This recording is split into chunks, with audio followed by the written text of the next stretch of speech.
There's usually not a lot left of a person once they're shot with a shotgun.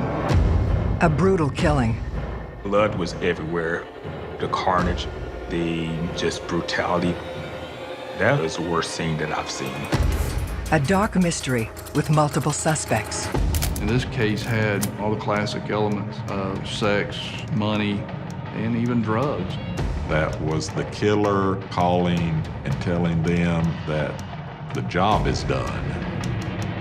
He needed to go in there and eliminate these problems in his life so he could have what he always wanted. I can protect you if you tell me the truth. I would not lie to you about a murder. The truth will be revealed. She knew that she was playing with fire. That's when the fuse was lit. Every day in North America, dozens of people are murdered. The key to solving the toughest of these homicides lies in the final 24 hours of the victim's life. To crack the case, detectives must reconstruct that critical timeline. The minutes and hours containing evidence that can help unlock the mystery and catch the killer.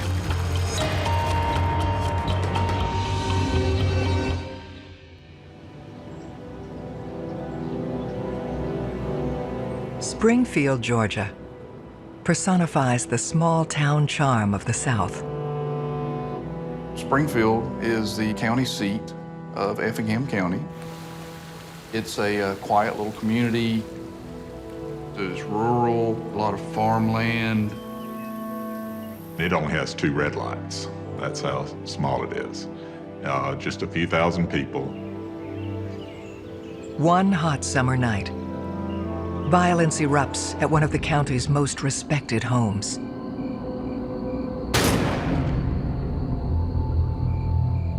In the early morning hours, Effingham Dispatch received a call from a female. 911. Help, please. Can I help you? What's wrong? Gun shot. You're shot. Yes, How did you get shot, ma'am? I don't know. It was difficult to make out what she was trying to tell them, but they did pick out a couple of words. Husband shot 2. Your husband shot too? Yes, Who else is in the house with you? son. Your son? Yes, Did he get shot too, or you don't know? I don't know. Do you know who shot you? No. Okay, just stay with me, honey. I got somebody coming to you. Just stay with me, okay?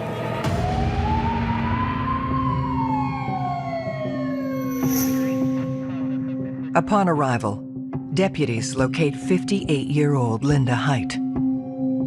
When the first responders arrived, they could not believe Linda was even alive. She had taken a shirt and wrapped it around her lower jaw to help stem the flow of blood. The emergency medical services, they arrived on scene and transported her to a local hospital to immediately get her help. The other 2 individuals in the house, one was Linda's husband, Philip, and a son, Carrie. Both of them had sustained gunshot wounds to the head. It was obvious that no intervention would have saved them. Investigator Eric Reiner and Assistant District Attorney Michael Muldrew locked down the scene alongside Effingham County Sheriffs. We knew that this was going to be a very difficult case, that it is going to take tremendous man-hours. The sheriff, knowing that, assessed the situation and called in help, and he called in the GBI, the Georgia Bureau of Investigations. Special Agent Eugene Howard is assigned as the lead. When I approached the scene and drove onto the road where the Heights family lived, the first thing I realized was the remoteness of the location. It was in a rural location, family dwelling down a dirt road. It wasn't in a public area. Inside the home, I noticed the overwhelming smell of gasoline. We immediately realized that the person who did this was gonna try to set the house on fire, to try to cover up the evidence. But the crime scene remains intact. It appeared that the son, Carrie, was shot first. Carrie was in the bedroom to the left. He was shot at close range, and he was shot with what appeared to be a shotgun. You walked down the hallway and you were able to see the father, Philip Height. It appeared that Philip raised up in his bed as a result of hearing the gunshot. Then Philip was shot. Immediately to the right, you see that there was a gunshot through the bathroom door where Linda was shot at.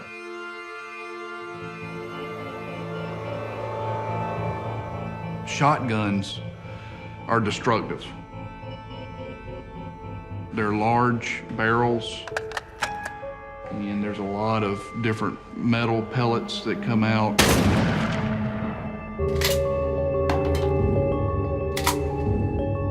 There's usually not a lot left of a person once they're shot with a shotgun.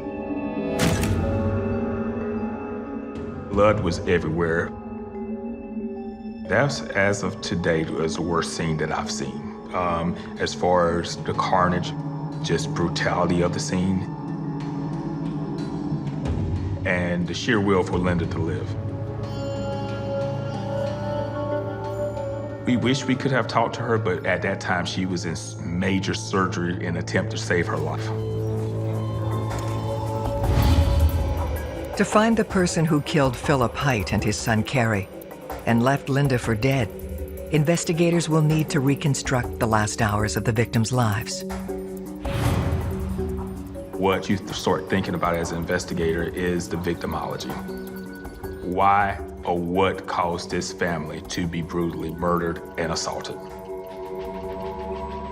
Initially, and from the evidence, it appeared to be a robbery or a break-in. There's a big hunting community in Effingham, so it's not uncommon to have a shotgun. However, there was no shells found at the scene. No person who wanted to come in and rob and shoot had a reason to pick up the shotgun shells, especially if they were gonna set the house on fire. This was different than a random burglary. There was nothing taken from the house. Stuff is still there, it's cash. There were wallets, there was jewelry, there was money and money clips. Truly nothing had been disturbed.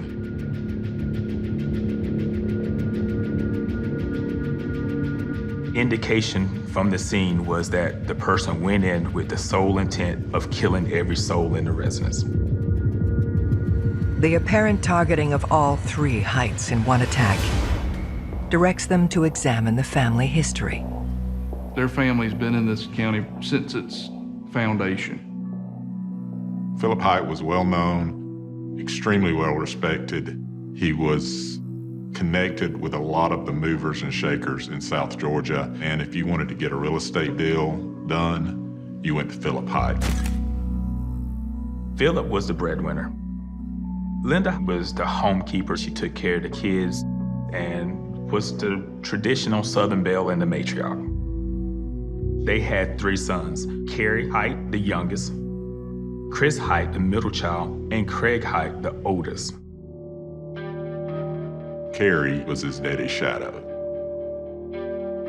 and he actually worked with him every day in their development company. In a lot of ways, they were 2 peas in a pod.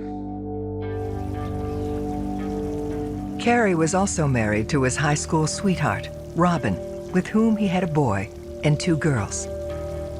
They went to notify Robin at her home. They find her there with her children. She was told about the murders. She was distraught. Robin tells police Carrie went to his parents' house at approximately 4 p.m. the previous day and had called to say goodnight to the kids at 8:30.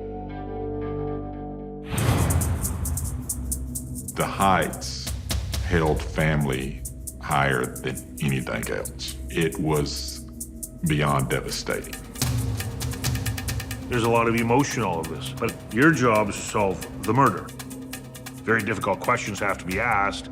That's your job. It's not like you like to do it. You have to do it. She stated that she didn't have any idea who could have done this. Then she asked, had anyone talked to her brother-in-law yet, referring to Craig.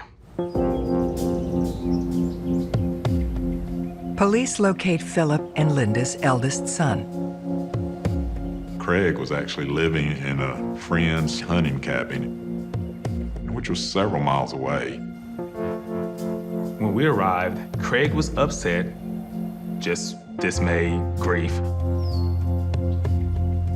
He gave a statement. He said he had been at the hunting cabin and that he had gone there earlier in the evening and he had been there all night and that he had not found out about the murders until he was called well on up in the morning. Investigators get their first real lead. We found out that Philip's business was in dire straits. He was struggling at that point. Due to the downturn in the economy, a lot of real estate deals were going bust. There were foreclosures left and right. Billions, if not trillions of dollars was lost in the 2008 financial crisis.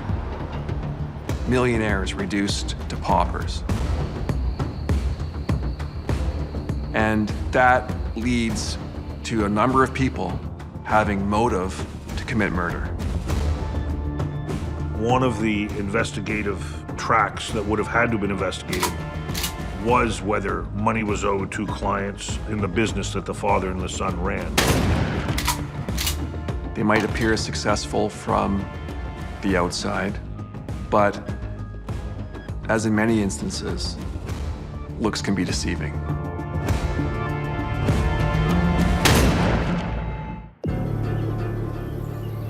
Investigators discover the brutal attack on the Height family may be connected to the business Philip and his son Carrie ran together. There had been some contentiousness between Philip and some of the other people that he worked with in development business and bankers. And we thought that somebody did this to get back at him somehow. You must investigate creditors or persons that were involved in the business. Is it 10, 20, 30 million dollars at stake? People will do anything for money. As they start their inquiry, they receive a tip. This lady in Effingham County received a phone call, and she tells the sheriff that she had received it approximately the same time that she thought that the Height murders were being carried out. She could hardly hear them, but she could hear them say, "The deed is done." This happened that night, and that's what made the person who received the call think, hey, this might have something to do with the case. You cannot discount anything at that point. A lot of times, the leads that we get from the community actually result in some good information. So the first thing you do is you get phone records. We interviewed a lot of people that had conducted business with Philip. We searched his real estate business. We toted out boxes of records, searched through all those records. We could not come up with any credible information that would lead us to a motive for the crime. People argue, but it doesn't mean that they're going to kill you. Maybe he did have an exchange of words, but that was not a viable motive for murder. Philip would not have made any decisions that would have jeopardized himself or his family. He just wasn't one of those type people. He wasn't dealing with the mob. He wasn't borrowing money from loan sharks. He was a hard businessman, but he was a businessman. Police pore over phone records, finally locating their mystery caller. It was just a random telephone call in the middle of the night for someone that was doing some repair work at a restaurant. That person called and said, hey, the job is done, and they called the wrong number. It just proved to be just a random telephone call, but it had to be investigated. They turned their focus to the middle son. Chris was a successful builder and lived close by Linda and Philip and was a real integral part of the family. He was devastated beyond belief. Chris tells investigators he was at his parents' house at 4 p.m. when Carrie first arrived. Chris was in a hurry to get home, feed his children, bathe his children, get ready for their school the next day. He reported that he was home with his wife that entire night, which was confirmed by his wife. But Chris does have an idea about where they should go next. Chris mentioned his father saying to him that he reported something to the local law enforcement. There was a meth addict down the road that was manufacturing methamphetamine. Philip called law enforcement and said, hey, this guy is selling meth in our neck of the woods. He actually went to prison for that. They thought that maybe this particular person had something to do with the death of Philip and Carrie Height. Police learned the man, Peter Hoffman, served close to 3 years for possessing and manufacturing methamphetamine. Crystal meth is a huge problem in the southern United States. And people who have a drug trafficking network will do anything to keep that network. And if you're a crystal meth dealer, you're a bad person, capable of terrible acts. And if you go to jail because somebody ratted you out, and you sit in jail and you stew and stew, in this case, it's entirely plausible that the father had a target on his back. They determine Hoffman lives just over a mile from the Height home. You have to track this down. You can collect all this evidence, but until you confront that person, you don't really know how it fits together. You knock on the door, you talk to the guy, and you do an interview. Hoffman claims he was nowhere near the Height house that evening. We've all done this for many years, so we get a feeling on whether or not someone is being honest. You can tell if something's off. You speak with them and question them about the evidence that you've collected, and you look at the reaction, and it kind of helps you synthesize this evidence and see if it's actually something that you can use that points to the guilt or innocence of the person. And in that particular case, did not pan out. It was a very tantalizing rumor, but there was absolutely no evidence that this guy had any ill will towards the Heights when he got out. Investigators turned back to the scene for more clues. We noticed that there was a key in the door, and it was a true deadbolt, which means it's keyed on both sides. Through the family, they learn of a backup key used only for emergencies. Only a handful of people knew about this secret key that allowed access to the house. It was kept in a utility room off the carport in a special little notch above the door, and it would not be something that even a trained burglar would normally find. When the garage is searched, that key is missing. So we knew that that was the key from the secret hiding place. It would lead me right away as an investigator to believe this was some form of what we'll call an inside job.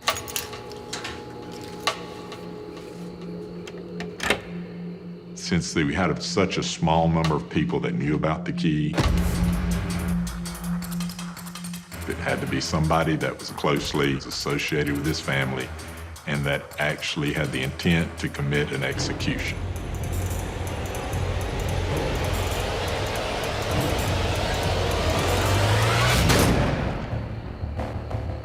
They press the family to identify anyone with knowledge of the key. One name stands out. There was another particular person that came in interest, and that was John Henry, Robin Heist's brother. It was mentioned to us that, well, John Henry goes onto the property all the time, and he would know where the key was at. John Henry was mentioned by the family because he had personal problems. And so you have a person of interest who has access to the deceased house. You have to now track the suspect's movements in those 24 hours to figure out whether or not this is the person who did it.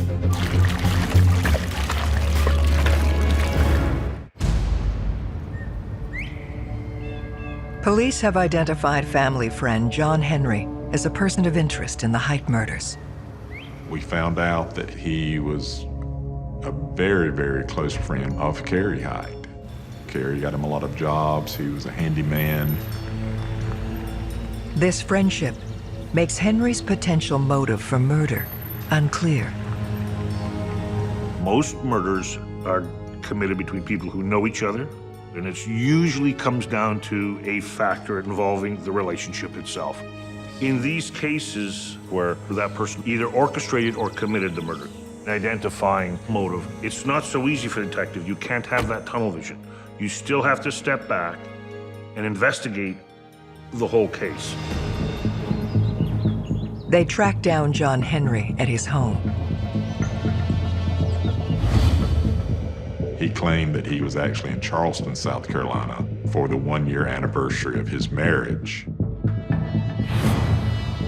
and said they were staying at a nice hotel about 2.5 hours away from Springfield, Georgia.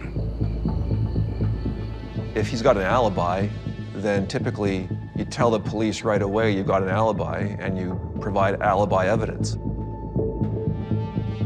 We went to the hotel that he stayed at, picked up information from there, verifying that he was there. John Henry absolutely loved Carrie Hite. After looking into his alibi, learning about his close relationship with Carrie Hite, just wouldn't have been possible for him to have committed this act. He knew about the key, but he didn't do it. We find evidence and we follow the evidence, and wherever it leads us is where we go. You have a theory, theories change. Eliminating suspects can often be more important than identifying suspects. The end goal, of course, being that there's one name left. As you eliminate leads, you're narrowing focus, you're really putting everything into it because you got to run it out. You know, you've got to make sure because it's a person's life. Of course, when something like this happens, it's like a thunderclap. People start looking and are paranoid. They don't know. They think they may be next, you know. Especially in this area of Effingham County, because it still has that small town vibe. When we're dealing with small town murders, people love to talk. It's not the same as a big city where no one talks. It's the exact opposite. Rumors were spreading that Robin had been having an affair. Infidelity in and of itself is relatively common as we can base on the amount of divorces and separations that go on. When an investigator learns that the partner of the deceased had been cheating, that creates a different mindset for the investigator. Infidelity is often part of the motive of someone's death, and it has to be investigated.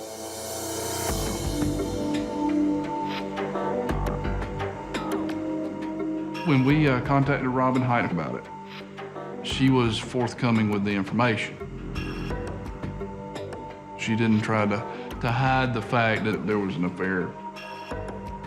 She said The affair had been going on for some months. When you start fooling around on your spouse, it's a recipe for disaster, and the chances of it not ending well, vis-a-vis in a murder, are extremely likely. Believing Carrie may have been the main target, they need to determine his wife's whereabouts on the night of the crime. Robin Height reported that she was at home all night. There was dozens and dozens of man-hours spent tracking that down and getting cell phone records. Her cell phone was at the house all night long. Robin never left the residence that night. But what detectives soon discover changes everything. She was having an affair with her brother-in-law, Craig.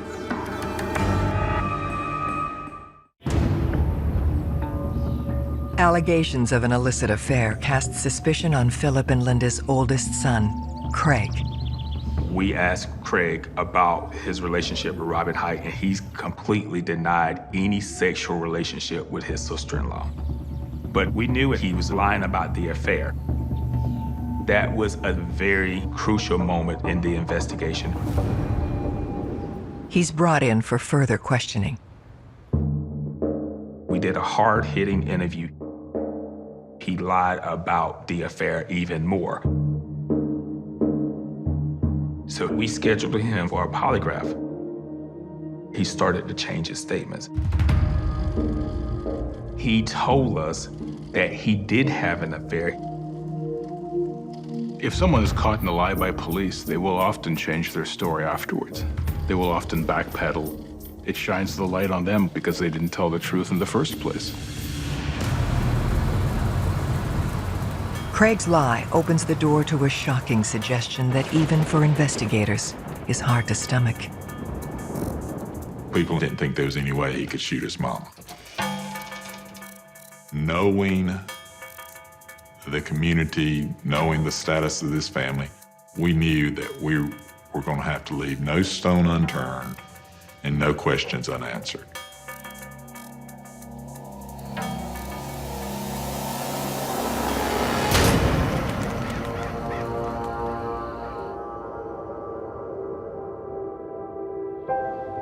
After multiple surgeries, the sole survivor of the attack comes to.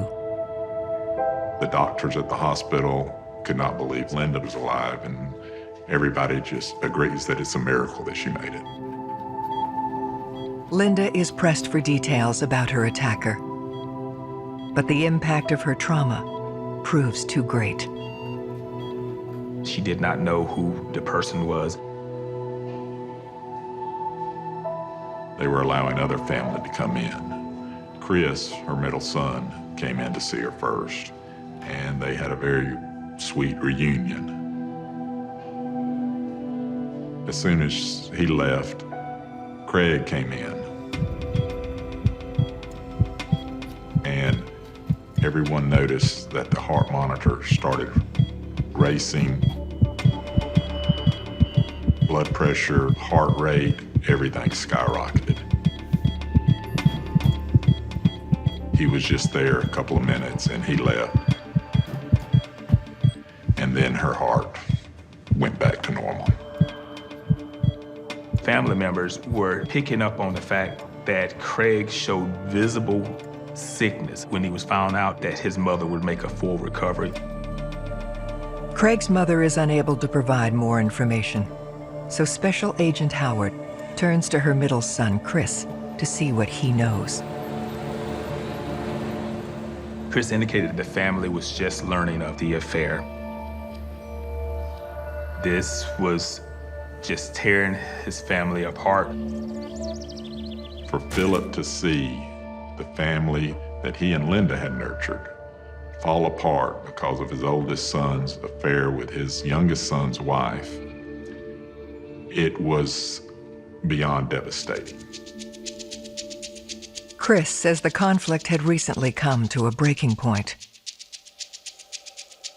Craig was told an ultimatum that if he did not leave Robin Height alone, and leave Carrie's family alone, that he would be completely removed from Philip's will.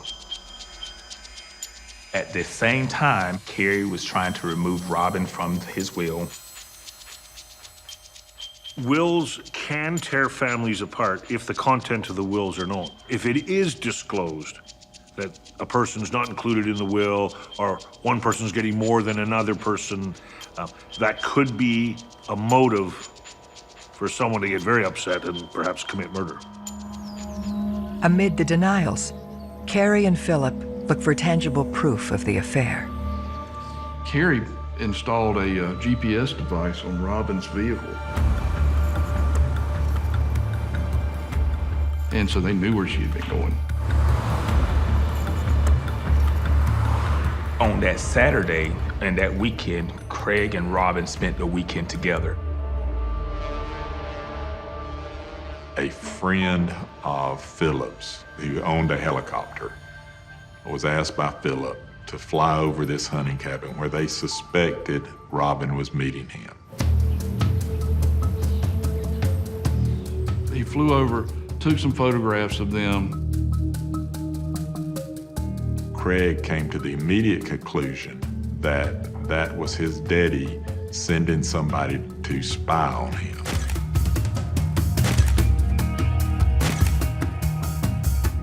Craig had been confronted by Philip in the past, and he had denied it. Craig couldn't deny the fact that they were having an affair anymore. Craig was upset. He knew that everything was coming to an end. The life that Craig wanted was the life that his brother lived. He wanted his brother's life. He wanted his brother's wife. Conflicts between brothers is as old as the Bible. It's as old as mankind. It's as old as history itself. That Sunday, Carrie confronts his wife, Robin. He says, I'm leaving, I'm filing for a divorce. Carrie decided to go stay at his mother's house, which was the first time he had stayed there since their marriage. When Carrie got there, he actually requested Chris to witness his signing of a new will.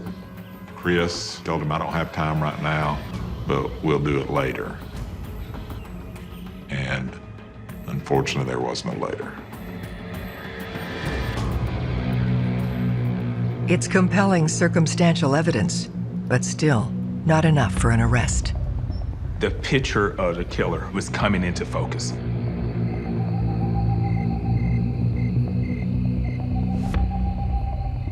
But there was no physical evidence, no eyewitness, no DNA. We knew, due to the nature of the crime and the people involved, that we didn't have to not only prove that Craig Hite committed the crime beyond a reasonable doubt, but we also had to prove that no one else committed the crime. That's different from most cases. They need to place the gun in Craig's hands. We determined the shotgun type that he used and the shell that he used would cause a mark, would leave a really big bruise. So they asked Craig, would you mind removing your shirt?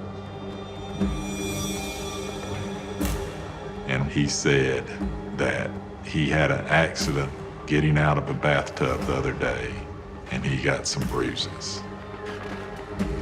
He was giving an explanation to a question that nobody was asking. When he pulled the shirt off, there were 2 bruises on this shoulder and 1 bruise on this shoulder. They were consistent with a shotgun being held. It was the moment that I knew without a doubt that Craig Hite was the shooter.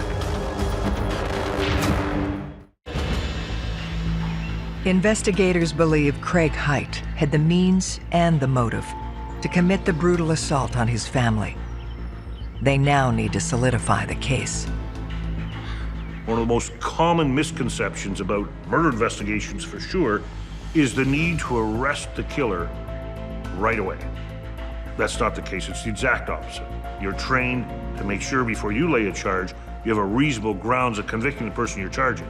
You gotta have that evidence first. We wanted to make sure there were no loose ends when we made that arrest. We knew that we were only going to have one good shot. For Craig Height to have the opportunity to commit this crime, several pieces need to fall into place. Those included for Philip, Linda, and Carrie to be at the same place at the same time with no witnesses around. They re-interviewed the one person with that knowledge, Carrie's wife, Robin. He hasn't said to me, I did it, or, my God, if he had told me that he had done it, I would have called you. I mean, honestly, I just did not believe that he would do that, or could do that. I can protect you, you tell me the truth. You bullshit me, I'm not gonna be able to protect you, but I'm gonna tell you something.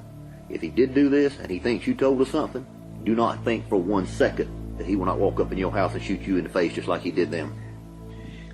If I knew something, I would have told you that day that you first questioned me. I would not lie to you about a murder. She provides a critical new detail. Rob and Craig are in communication with each other that night. And Robin says, you know, Carrie left me. His opportunity came to fruition when Carrie and Robin had a huge fight that Sunday. This proves that Craig knew Carrie was with his parents that night. While the evidence against him remains circumstantial, the timeline of that final fateful day shows he was the only one capable of committing the brutal attack. The spark started when Robin and Craig were confronted about the affair. That's when the fuse was lit. He talked to Robin Height, and he learned that night that Carrie was staying at the family home. That's when he decided it's what he needed to do. He needed to go in there and eliminate these problems in his life.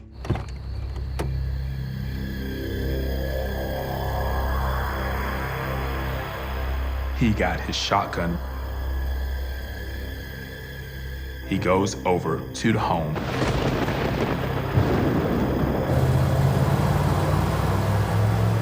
He uses the key to enter the residence.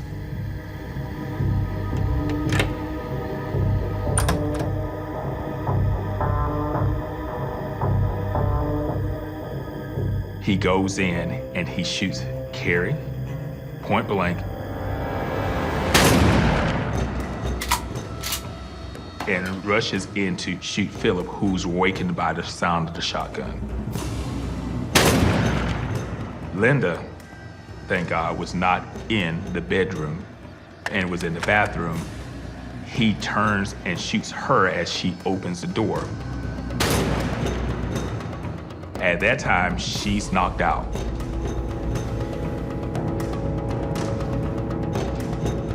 He picks up the shotgun shells. He goes out, he gets the gas. He pours gas. As he's going to set the fire, he hears his mother on the phone.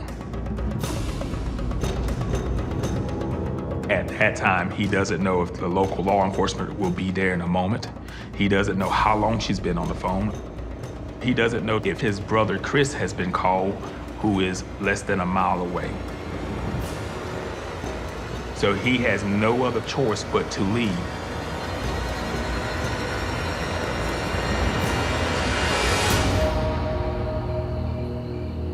Police are now certain of his guilt, but as they prepare to make the arrest, they make a disturbing discovery. Craig had actually moved into the home of Carrie Height and Robin Height. and began to take over a father figure role.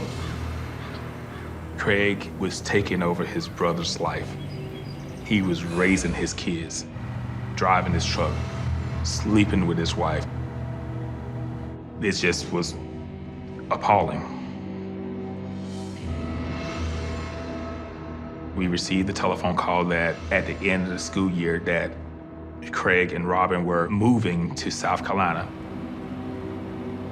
On May 22, 2009, 9 months after the murders, Craig Height is arrested. I truly believe that Craig is a sociopath. That's the only way somebody could commit the crimes that he committed. When she is informed, Robin has a surprising response. Initially, Robin didn't believe that he was involved. I'm telling you, he is the one. You've seen the warrants that killed your husband, his father, and shot his mother. He just kept saying, I did not do this. I swear to you, I did not do this. And I just believed him. He really had a lot of control over Robin. But after his arrest and he no longer had control, she became more forthright into their relationship and what all had happened. Robin's mindset started changing about his possible involvement. As the trial begins, the family remains divided. There are some members of the family that want to believe that he was not involved.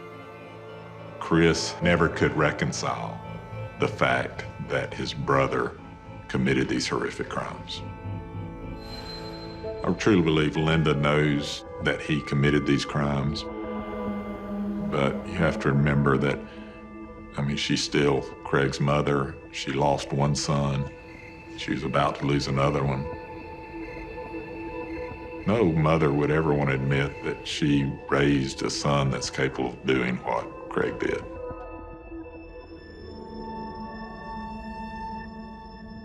The jury ultimately found Craig Height guilty of murdering his father and his brother and brutally attacking his mother. Craig Height is sentenced to 2 life terms, plus an additional 85 years. He's essentially going to spend the rest of his life in prison. You work hard, you put all this effort into a case, and you get the verdict that you're seeking. You do feel good because you felt like justice has been served. But on the flip side of that, you still have a broken family and community that was going to take a long time to heal. Your heart goes out to that family.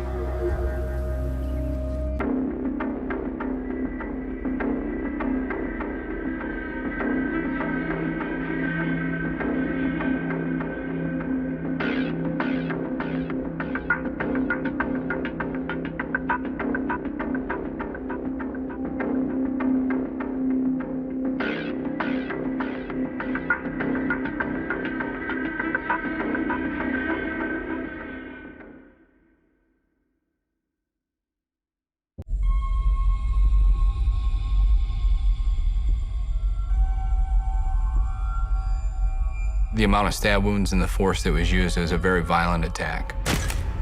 A brutal killing. She didn't deserve this. She was totally innocent.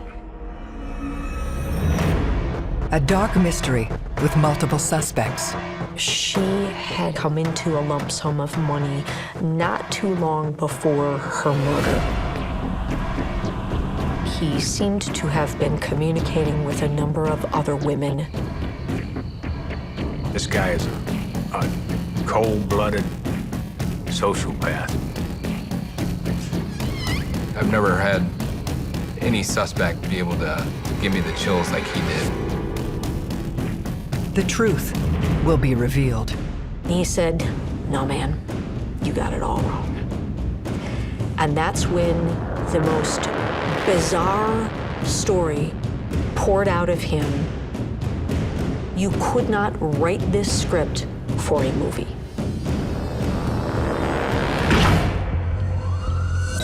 Every day in North America, dozens of people are murdered. The key to solving the toughest of these homicides lies in the final 24 hours of the victim's life. To crack the case, detectives must reconstruct that critical timeline. The minutes and hours containing evidence that can help unlock the mystery and catch the killer.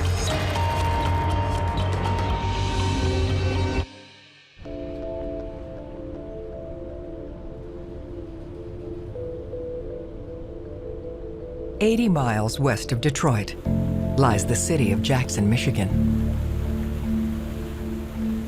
It's a blue-collar working town, and it's a very hard-working town. It's a really safe, nice community. It was routine for neighbors not to lock their doors and for kids to just play in the yard, and everyone felt very safe out there.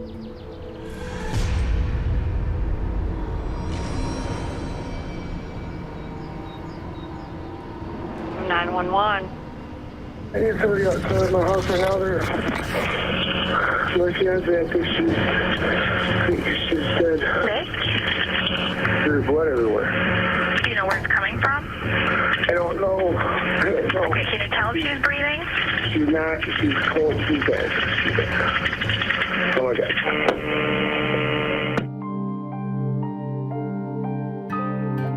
The victim is identified as 28-year-old Frances Craig.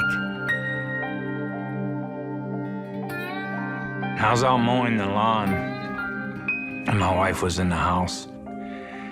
And she came out screaming with the phone in her hand. She couldn't talk. I went into like a shock. Frances was an exceptionally good mom. She was independent. She wanted to do everything herself. She was pulling 2 jobs and taking care of her children. She was going to school, and she was about a month away from getting her associate's degree in marketing when this happened. Frances was going to get married in the fall of 2014. She was living with her fiancé, Eric Wolf, who had a child of his own, soon to be her stepdaughter. They had just moved into this home, their dream home, the home they wanted to raise their girls in and be a happy family. She was so incredibly loved. Detectives Andrew Sullivan and Brian Huttenlocker, along with prosecutors Katie Razmirsky and Kelsey McKinney, are assigned to the case. We want to track all of Frances's movements for the previous 24 hours to see if there was any type of confrontation or any type of disagreement she had to give somebody a reason to murder her.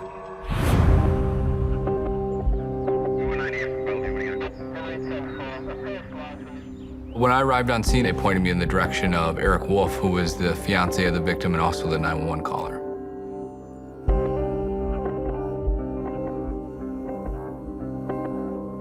During Mr. Wolf's interview, we asked him basically for a timeline.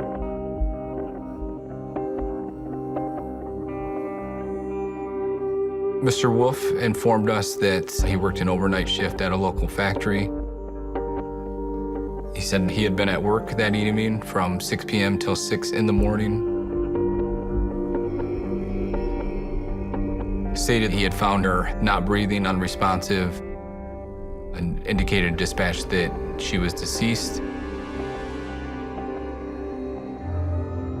When I entered the master bedroom where Frances Craig was located, the first thing that caught my eye was the bed was askew from the wall.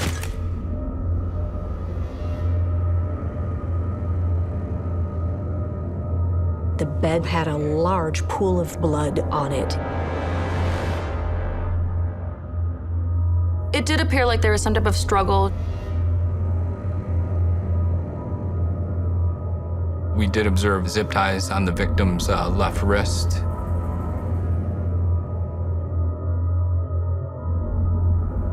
The victim appeared to have been stabbed several times in the neck and chest area. And that's where all the blood was coming from.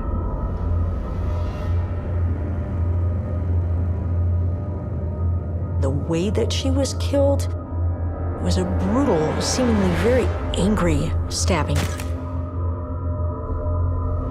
It was really hard for them to determine which were stab wounds and which were slash wounds. She had so many of them, and they were overlapping all on her neck and into her shoulder area, collarbone area.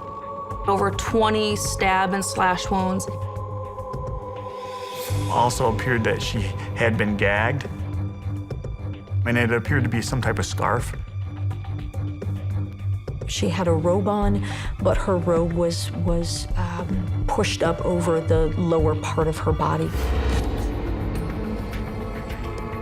The investigators needed to take all of these things, preserve them for prints and DNA, send them up to the lab. As the forensic analysis gets underway, police examine the rest of the residence. There appeared to have been no forced entry. It appears that no one or nothing else in that house was disturbed. So robbery doesn't seem to have been in play here.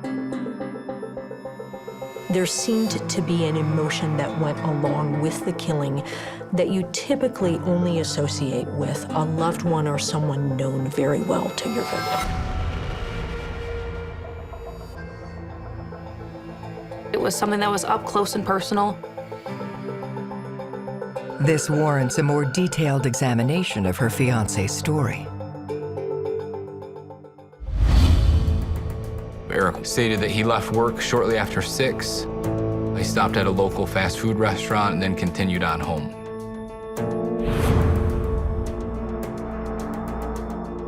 Eric saw her lying on the floor. He thought that maybe she had had too much to drink and thought she had just passed out in that condition. We didn't completely buy that. Even if they thought they were drunk and passed out, they would still try to shake them to make sure they're okay.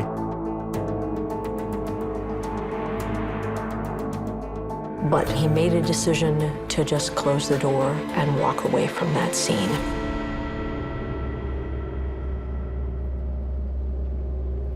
At some point thereafter, Franny's daughters went to the bedroom.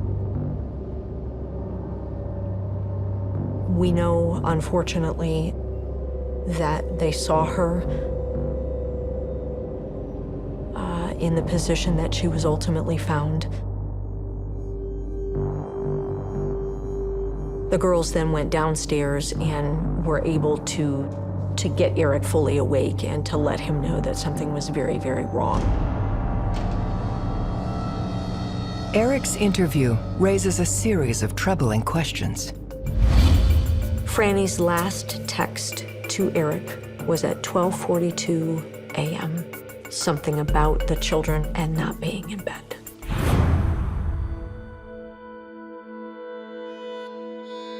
We did consult with the Michigan State Crime Lab, and they did note that by looking at the blood that Frances had been dead for several hours.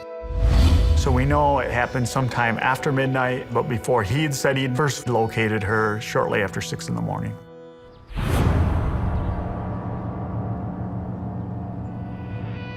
He then called the police at 10:55 in the morning. So it had been a period of time as Frances lay dead on her bedroom floor before 911 was called.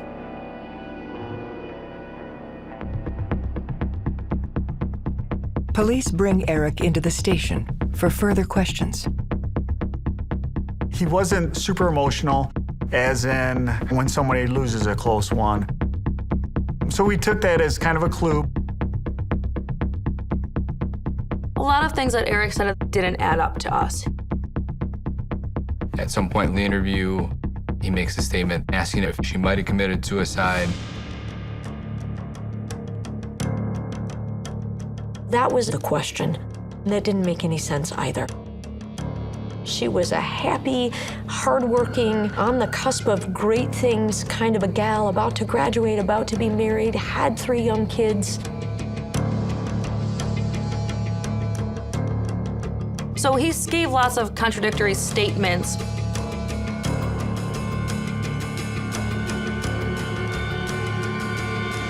Eric was suspect number 1.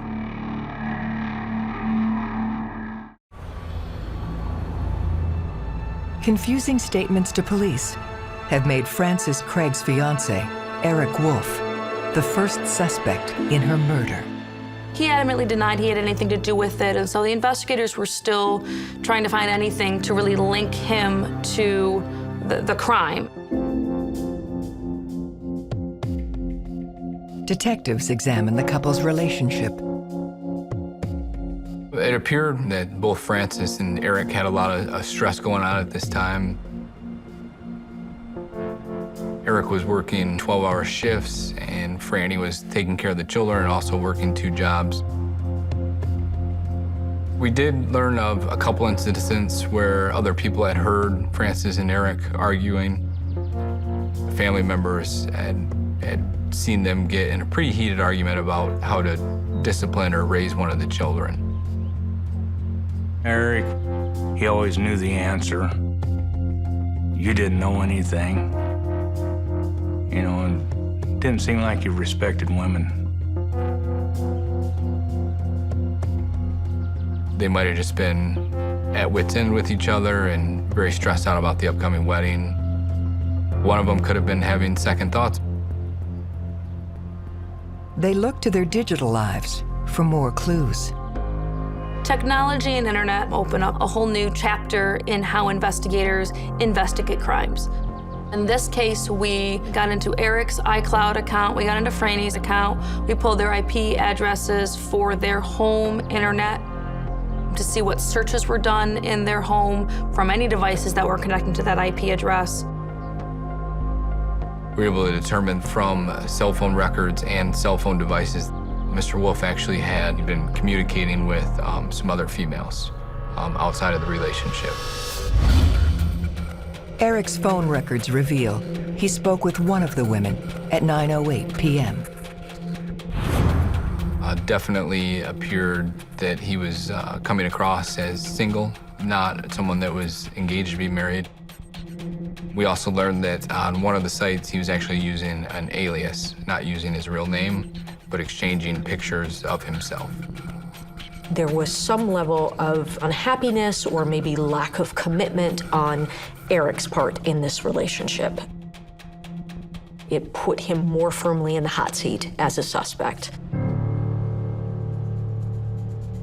The detectives made contact with as many of those women as they could to determine their whereabouts in the hours leading up to this homicide, to determine what the level of their connection with Eric had been. We were able to determine that they had no knowledge of the homicide or no involvement. In fact, we're shocked to even learn that Mr. Wolf is engaged. We were able to rule them out as having any involvement.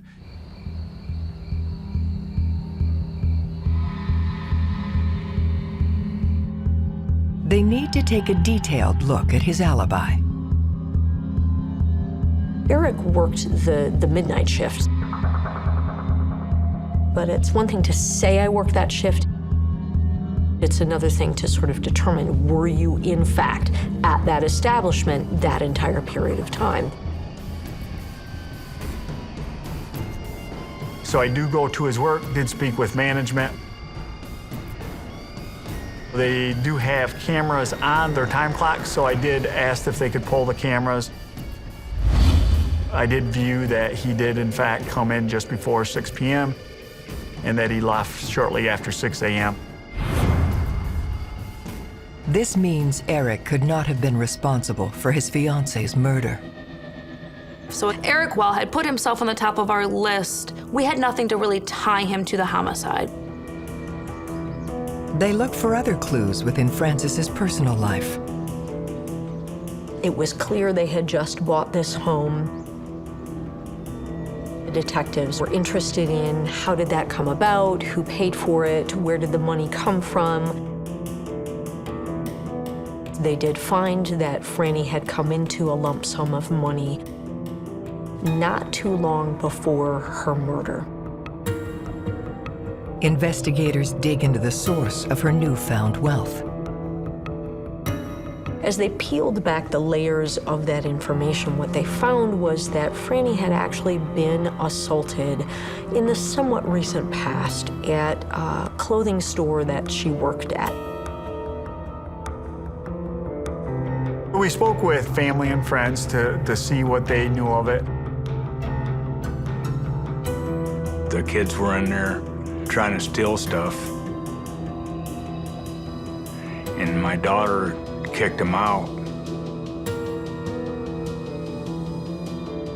And then the mother of the kids started beating on my daughter and another employee that was there. They were just hitting her, knocking her down and hitting her. And I mean, she had a hard time. She couldn't even go back to that store again. She had post-traumatic shock from it. They were criminally charged in the matter. And she ended up suing and received the large sum of money from this family. Francis's courtroom victory only led to more bad blood. And there were some threats made by one of the suspects. So that certainly perked my interest. They were obviously very angry with her and could have reason to want to harm or kill Francis.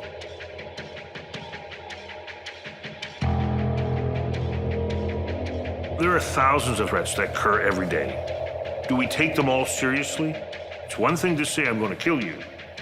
Does the victim actually believe you and feel threatened? Then it becomes a death threat and a criminal offense.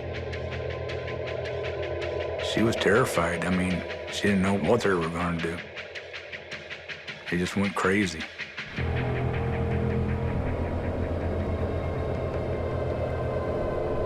I went up to Lansing, met up with the detective, and she and I went over to the residence. They definitely had some disagreements with Francis. Shortly into the interview, I did reveal that Francis had been murdered. They appeared to be very surprised. Investigators must determine if they were in the Jackson County area during the time Francis was killed. They were able to give me a pretty detailed timeline. I did check with some cameras at the locations they said they were. Also checked with their alibi witnesses. And I was able to, through all that, verify that they were, in fact, where they said they were. Hoping to uncover clues about Francis's attacker, investigators begin speaking with other people who she interacted with during her final day. We know that in the early part of the day, she spent time with friends and family. I did speak with one of her friends she had been with. She remembers looking at the clock just before Francis left. The friend specifically noted she left at 8:09 p.m. Then she went and picked up her kids. Francis and the children, along with a family babysitter, go to the Jackson County Fair. We were able to pull some pictures off social media that she had posted from the fair and also coordinate the cell phone, GPS, that she was in fact at the fair at the exact timestamp that the photo was uploaded. We determined that she was at the fair until about closing time, which would be just around 10 o'clock. Figured she got home close to 11 o'clock in the evening. Through the analysis of her movements by cell phone, they uncover a new lead. We were able to determine that she communicated with a number that appeared to be for somewhat of a lengthy period of time. The individual was Alex, who is her ex and the father of her two children. We always look into the ex-husband, boyfriend of the victim, specifically when they have children involved. He definitely fell right into the timeline of the homicide, as the communication between them was the day before. Makes one wonder, was there contention between the two of them? Investigators were able to speak with Franny's parents in regards to Alex. It appeared that the relationship might not have been the best. I didn't think they got along at all, like two normal people would, you know, boyfriend, girlfriend. She tried to make it work, but he didn't want anything to do with it, so she said the heck with it and broke off.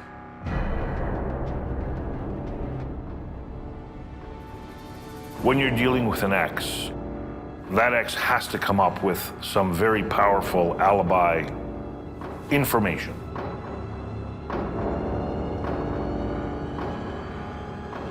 Otherwise, you are looking definitely at someone who could be a suspect.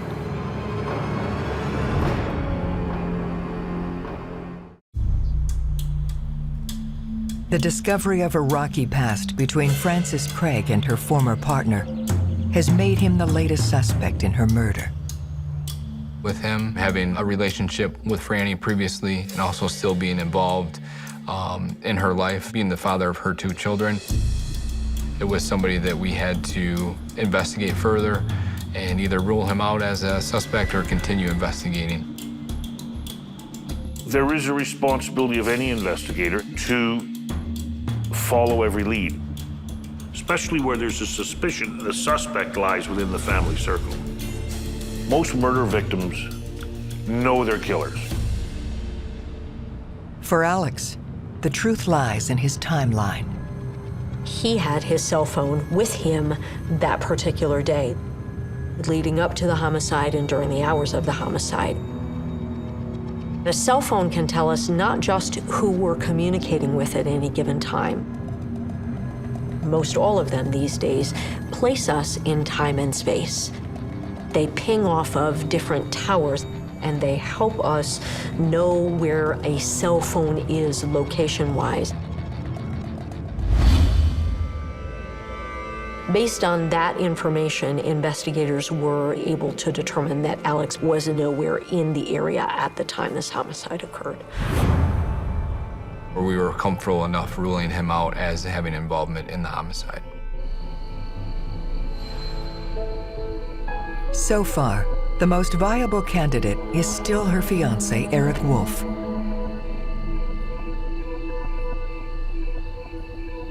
We had the money motive, we had the love motive, we had the outside relationship motive. So we had all these definitely fitting motives. But again, we had no hard evidence to prove those motives. It was wildly frustrating.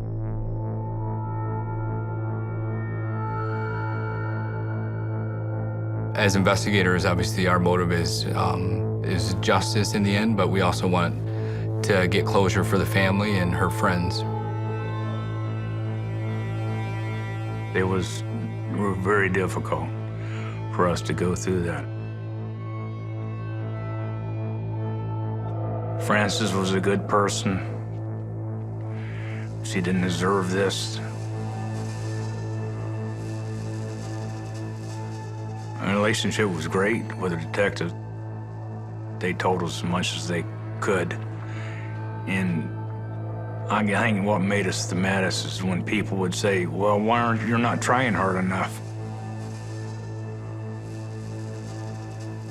The investigators in this case were tireless, literally tireless. There is not a stone that they left unturned.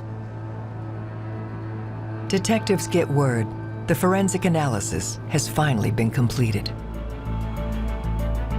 I received information from the Michigan State Police Crime Lab that they were able to get a DNA hit on the zip ties that were located on Franny's left wrist. The information I received was that it was a CODIS hit, which means that it was a known offender, and it came back to a Cortez Butler. We all just looked at each other around the table and went, who? Have you heard of this guy? Do you know this guy? Is he connected to Jackson? Is he connected to Franny? Is he connected to Eric? Does anybody know anything about Cortez Butler? And the short answer was no.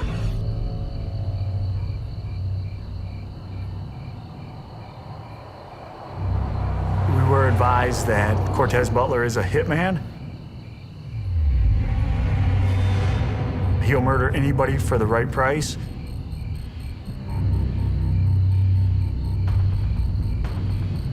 And that he has murdered people throughout the country.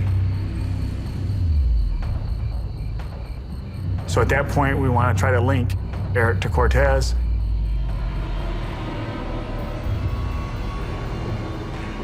Our thought is possibly Eric may have hired him to kill Francis.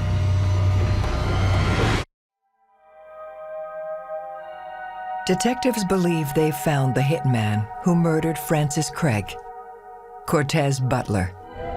Now they have to determine what caused her to be his target. We didn't want to tip our hand at anything, so we kind of had to hold it close to the chest and figure out what we needed to do with this lead and how it needed to be followed up on. We wanted to make sure that when we found them that we had all of our ducks in a row, because we knew we'd probably only get one shot to see what his involvement was in our homicide. They contacted his parole agent to find out what they could find out about him, and immediately kicked out a search warrant for information, phone records, anything they could get. Once we got Cortez's phone records, we were able to see that he had traveled from Detroit to Jackson within that timeline of 24 hours before the homicide.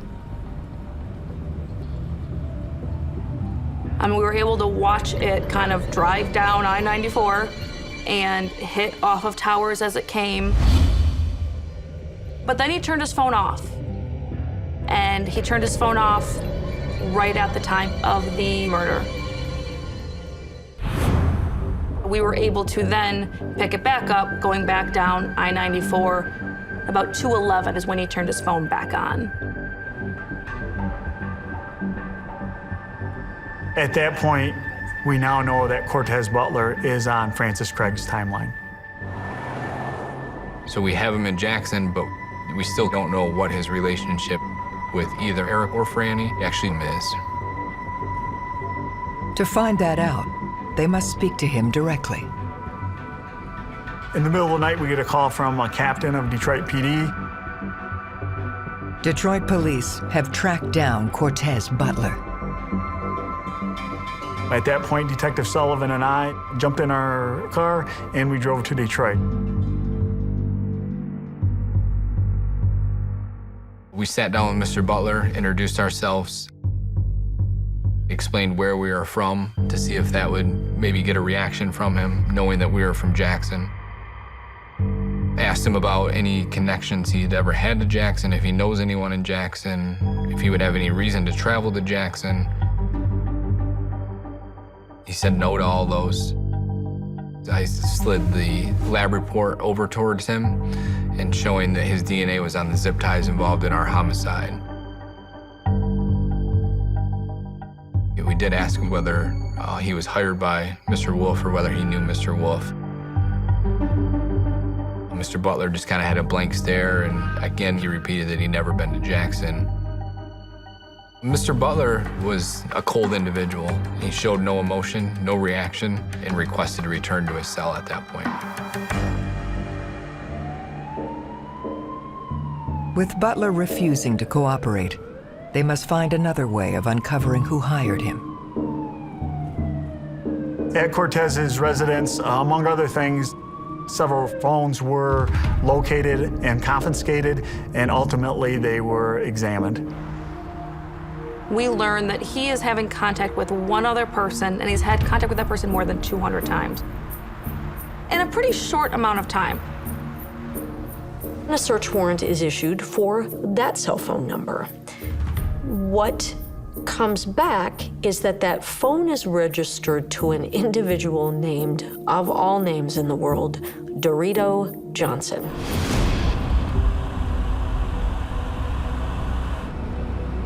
We were pretty sure Dorito Johnson was not a real name and that someone had used a street name or a fake name for that phone. We asked our local kind of undercover drug investigators to look into this name, and they said, yes, Dorito Johnson is Clifford McKee. So Clifford was someone we then were very interested in because Clifford was also our first connection back to Jackson. Clifford had ties to both Jackson and Detroit. And we were able to determine that there was a relationship between Clifford McKee and Cortez Butler. They had served prison time together. If you've got an extensive criminal background and you've served time in a federal penitentiary where other people around you are in there for violent crimes, it's easier than you might think to find somebody who's willing to kill somebody else for $2,000 or $3,000 or $4,000. The problem is that a person who is willing to kill somebody for money isn't necessarily a trustworthy person. You better hope that no trail ever leads back to that hitman, because once that happens, you as the person who hired him are done. Armed with Clifford's name, investigators returned to Cortez Butler. At this point in the investigation, we were not able to connect Mr. Butler or Clifford McKee to Eric Wolf. That's what they needed to do. They said to him, we know you had something to do with it. There's no way around that. Your DNA is on the zip tie. You can't get past that. We think you're the guy who carried it out, but we don't think you're the guy who wanted it carried out because you don't have any connection to this. And so they said, we need your help. We have a little kid who's in danger of going back to a guy we think hired you to kill Franny. And he said, no, man, you got it all wrong.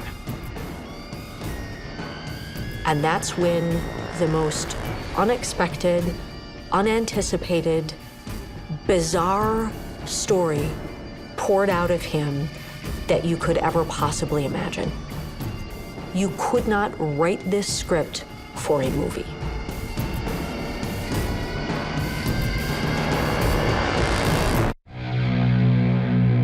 Detectives have hitman Cortez Butler cornered, but they have yet to confirm who ordered the hit.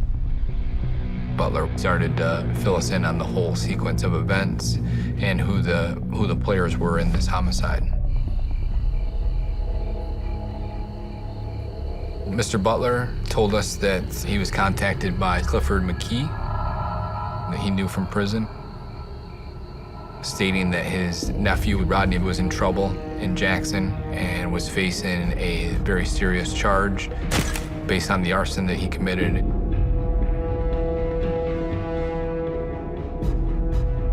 He basically needed a witness to go away. Ryan Marshall was the eyewitness to Rodney McKee's arson case.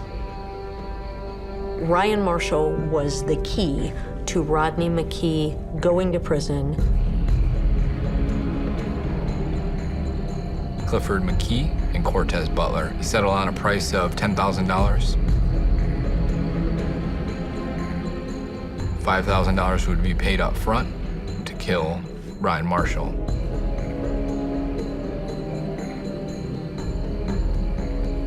As the investigators got this story from Cortez, this confession firsthand, Detective Sullivan was almost bouncing out of his chair. Ryan Marshall and Eric Wolf were longtime friends. They were childhood friends. And at the point when Ryan's house is burnt down, he has no place to stay. Rather than putting him up in a shelter, Eric and Francis allowed him to stay with them. And then when they had bought the house, at that point, they kind of told him that we were helping you out while your house burnt down, but we're starting a family and we just can't stay here any longer. So Ryan leaves. Unfortunately, that information didn't get passed on to Cortez Butler. Butler lays out in gruesome detail the events that transpired in the hours before Francis Craig was murdered, and how a perfect day came to a brutal end.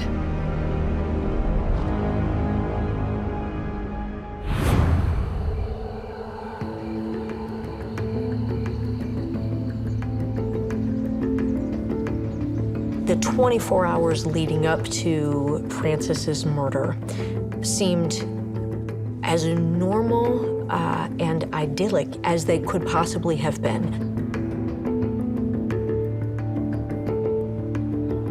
She spent this nice long time with friends and then was at the fair until it shut down that night.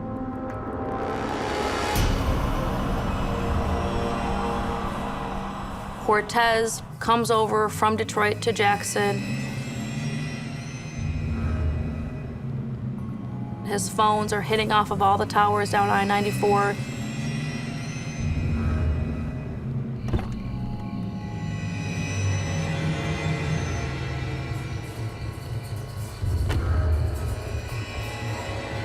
He walks through backyards, goes through the side door of the garage.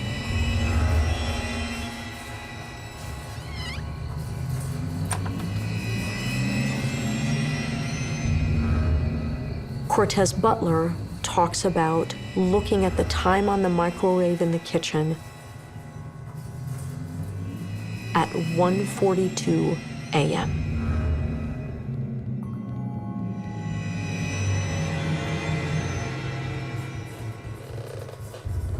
Cortez described going all through the house looking for Ryan and not finding him.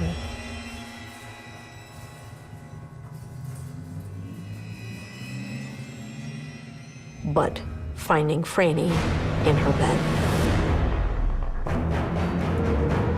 He describes gagging her and binding her wrists with the zip ties and asking her about Ryan, but she kept trying to look at him. And so, in his words, he had to take her out. Stabs her repeatedly, kills her, drags her off the bed.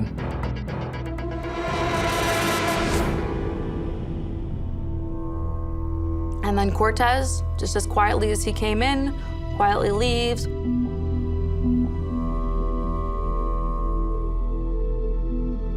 He described it so factually and so unemotionally that it appeared to not affect him at all.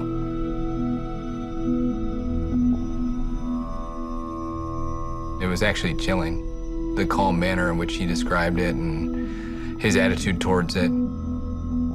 It was surreal. I've never had any suspect be able to kind of give me the chills like he did. He verifies that Eric Wolf had no take in it. He didn't know Eric Wolf, didn't know anything about Eric Wolf. One of the most heartbreaking things for me about this case will always be that those little girls had to see their mother the way that they did.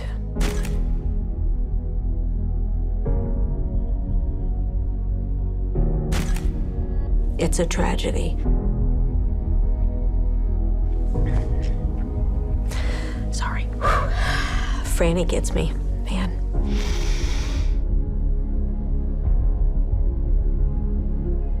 We see a lot of really heinous crimes in our world as prosecutors.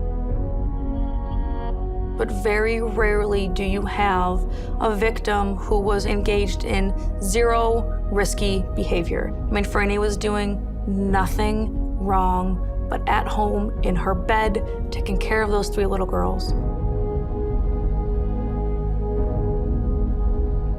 And that because of 3 evil, heinous men, she had to lose her life. She's the definition of collateral damage. On October 7th, 2015, Cortez Butler is charged with first-degree murder. Clifford McKee and Rodney McKee are also charged with soliciting murder and first-degree murder. When we went to court, we didn't miss a minute of it. This involves my daughter. She would do it for me. It was a harder process, but at the end, the jury got it right. They all received life sentences without the chance of parole. Their convictions are currently under appeal.